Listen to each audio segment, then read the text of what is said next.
Centuries ago, master archers were able to perform incredible feats of archery. These skills have long since been forgotten, but the Danish archer Lars Andersen is trying to reinvent what has been lost.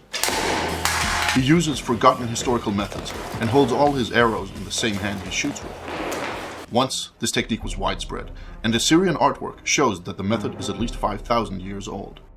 Arab Archery, the most extensive historical book ever made about archery, states, "This is the best type of shooting, and there's nothing beyond it in power or accuracy."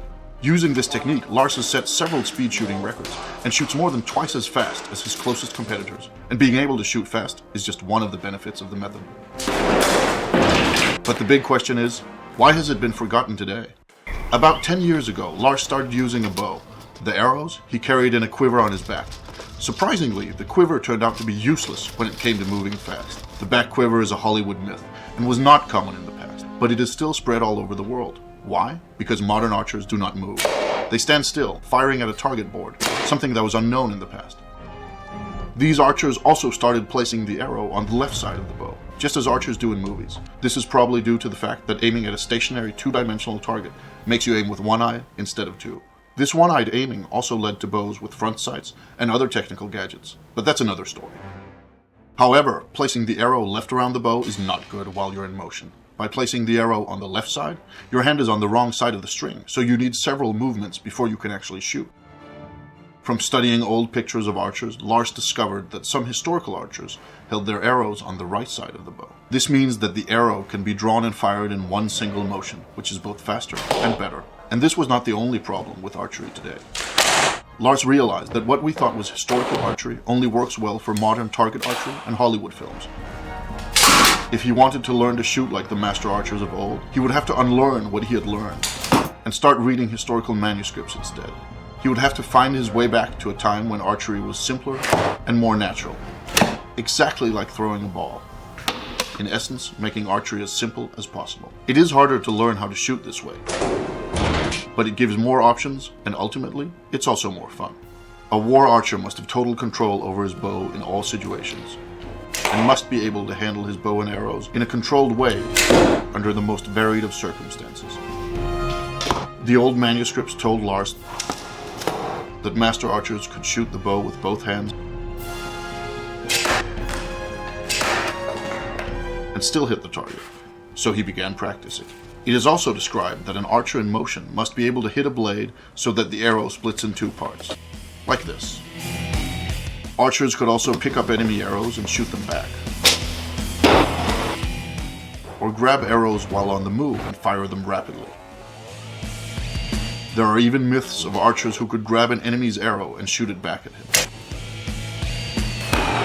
Lars took it a step further and is now able to catch an arrow while jumping and fire it before he hits the ground. Perhaps most importantly, modern slow archery has led people to believe that war archers only shot at long distances. However, Lars found that they could shoot at any distance, even up close. This does require the ability to fire fast, though. In the beginning, archers probably drew arrows from quivers or belts, but since then, they started holding the arrows in the bow hand, and later in the draw hand.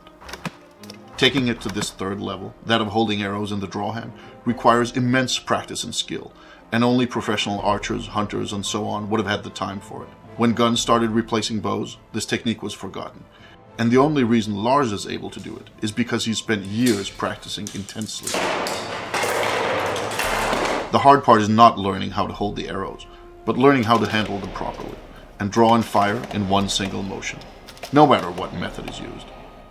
It works in all positions, and while in motion, whether rolling, running, or on horseback. It also works with sharp arrows and powerful bows. And while there is no doubt that those war archers of the past were stronger and more fit than Lars is, his arrows still penetrate chainmail armor and the heavy gambazon worn beneath it. It is difficult to compare actual striking power, though. Modern archers use only one hand, but in the past, some archers allegedly used both hands to give the arrow more power. Old manuscripts tell us that it was common to hold 3 arrows in the draw hand at once, while keeping more in a belt quiver. We know that some archers held more, and in a way, the bow was the ultimate weapon. Who can escape 10 arrows fired quickly after another? From old texts, we know that Saracen archers were expected to be able to fire 3 arrows in 1.5 seconds, and very skilled archers were even faster. Lars has managed to shoot 3 arrows in 0.6 seconds, but while speed is important, hitting the target is essential. To test accuracy and speed at the same time, Lars set up an experiment where he shot incoming arrows with arrows of his own. But he took it one step further. In the 1938 movie, The Adventures of Robin Hood, Robin Hood splits an arrow down the middle. Some consider this the ultimate archery trick. They're wrong. The ultimate archery trick is splitting an incoming arrow in 2 with one of your own. We do not recommend you trying this at home. Thank you for watching.